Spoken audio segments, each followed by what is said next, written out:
Hey guys! So update pala dito sa ating gravel bike. So ayan, nabuo na natin siya. And of course, na-unbox na natin lahat ng parts na kinabit natin dito. So meron yung mga separate videos dun sa YouTube channel natin. I-search nyo lang guys, nandun lang yan. So na-ride ko na rin to ng few kilometers. I think in total, siguro mga around 300 kilometers na yung total distance na na-travel nito. Or baka mga around 250 kilometers, mga ganyan na. So, yesterday na-ride natin siya ng around 110 kilometers. So, yun na yung pinaka-break-in niya talaga. So, ang purpose ko naman nun is para ma-check ko kung kumusta yung comfort dun sa long ride. So, yun yung main purpose ko. Kaya ako ni-long ride siya kahapon. So, mix of malubak na kalye, climb, patag, as in, nandun na lahat. Meron ding gravel route, okay? So, ang masasabi ko lang, sobrang ganda niya kasi nga, ang laki ng tire na nakakabit, 35C. So, komportable siya talaga. So, kahit idaan mo siya sa lubak, sa graba, walang problema, hindi ka mag-worry na baka mabutas to. Okay?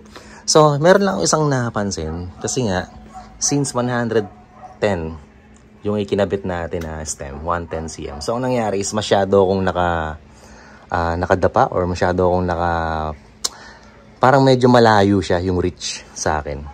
So, syempre, hindi ko naman pwedeng palitan na to dahil medyo mahal yung pagkakabili natin. So, ikikip natin yan, hindi natin yan papalitan. So, ano pa ba yung mga pwede natin i-adjust? So, ito pwede natin itong i-atras ng konti kung tutusin eh. Pero kasi medyo maganda na kasi yung forma niya kapag nakaganyan siya. Alright? So, ang naisip ko lang gawin, kasi ito, naka 20 yung offset nito. 20mm or 2 cm na offset. So carbon to, although it's hard for me na palitan to. Kasi medyo mahal din yung pagkakabili natin dito. Around, okay, secret muna. So medyo mahal din yung pagkakabili natin. And ang ganda niya, tsaka medyo magaan din. Magaan din kasi yung weight dahil carbon nga to. So ang ginawa natin, nagtanong tayo sa life cycle. Baka meron silang zero offset. So luckily, meron silang zero offset na available. Yun nga lang, aluminum. Pero kasi, tingin ko, pagka kinumpare mo yung timbang nito at saka nung aluminum, tingin ko naman, hindi naman nagkakalayo. Siguro mga 50 grams lang naman yung difference. Pwede na yun, mapagtsatsagaan ko na yun kung ang kapalit naman ay comfort, di ba? So, in order natin sa life cycle and agad-agad na i-deliver na. So, eto siya. Yan. So, ang haba na binili natin ay 35 centimeters or 350 mm. And gaya nga ng sinabi ko, zero na yung offset niyan. Ayan o, makikita nyo. So compare nyo dito, naka-offset siya ng 2 centimeters or 20 mm. Dito, zero offset na siya. And ang kulay niya, black. Compare dito na medyo grayish. Okay, so ito black. Mas teterno siya ngayon dito sa stem natin tsaka sa handlebar na zip. So tingnan nga natin yung mga nakasulat dito. So, made in Taiwan. Zero offset, 27.2, 350 mm. Yan, alright. So, zero setback siya. Actually, nag-inquire ako sa Linsky ng seat post lang. Sobrang mahal kasi. Mahigit 10K. Kaya, kinonsider ko na lang itong aluminum. Okay na ako dito. Alright, so ang gagawin natin, ikakabit na natin. And of course, panibagong adjustment sa upuan, saddle height. And mapo-forward na to eh, yun yung maganda. Kasi kung titingnan nyo to, so nakasagad siya dun sa stop. Kasi nga may offset siya. So ngayon, kung zero offset na tayo, pwede na natin ito maigit na. Maiusad na natin siya ng forward. Medyo risky kasi pagka nakasagad dito. Imagine kung nakaupo ka dito sa harapan, then naluba ka ng matindi, baka mabiyak to. So delikado siya. Kaya ang gagawin natin, igigit na lang natin para safe. Alright? So, dalawang allen yung kailangan natin. Isang 4mm para dito. At isang 5mm para naman dito. Okay. Yan. So, nag-ready na rin tayo ng grasa kasi nga, bakal sa bakal to. So, kailangan may grasa tayo mamaya.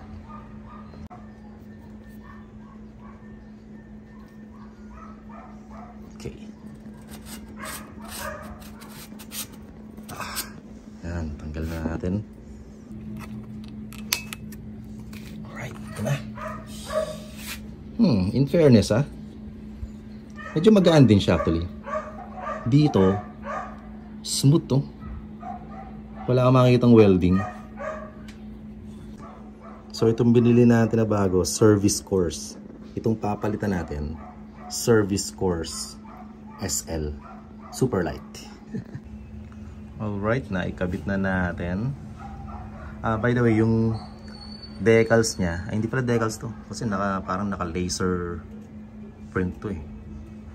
So kulay puti ang nandito. So wala naman kasing ibang color na option, ibang kulay na option. Kaya hindi na tayo nagselan. Kasi sinabi ko dun sa previous videos ko na mas preferred ko yung stout color like this one. Pero ito kasi kulay puti, kitang-kita siya. So medyo nagsusumigaw yung brand niya, which is, well, pagkatsagaan na natin, naks. Kasi wala naman silang na darker na color. So okay na sa atin to. Alright? So lalagyan muna natin ng grasa ito bago natin insert dito.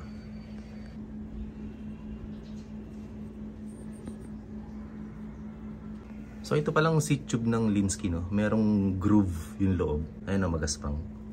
Para pag hinigpitan mo, mas kapit na kapit yung seat post dito. Hindi siya mag-slide pababa.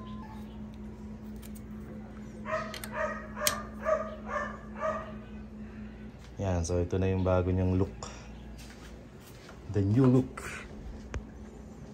Alright. So kitang-kita, naka zero offset na siya. Diretso na. Hindi na yung naka setback ng 20. Okay. So, kailangan ito may test ride na rin. Kasi mag-iiba tsak to eh. Mag-iiba yung feels pag ni-ride mo to kasi mas naka-forward na yung saddle. Okay. Sinag natin mo kung diretso naman. So, mag-iiba yung pakaramdam ng ride nito definitely. And, well, most likely, mas rich na natin to. Itong hood. Mas abot na natin yan kasi naka-forward na. So, ayan. Yan, yun lang. Test ride natin to later. Alright? Tingin ko medyo mataas yung upuan niya, pero mamaya na lang tayo mag-adjust. Yun lang. Thanks for watching. See you again on our next videos. Alright? Bye-bye.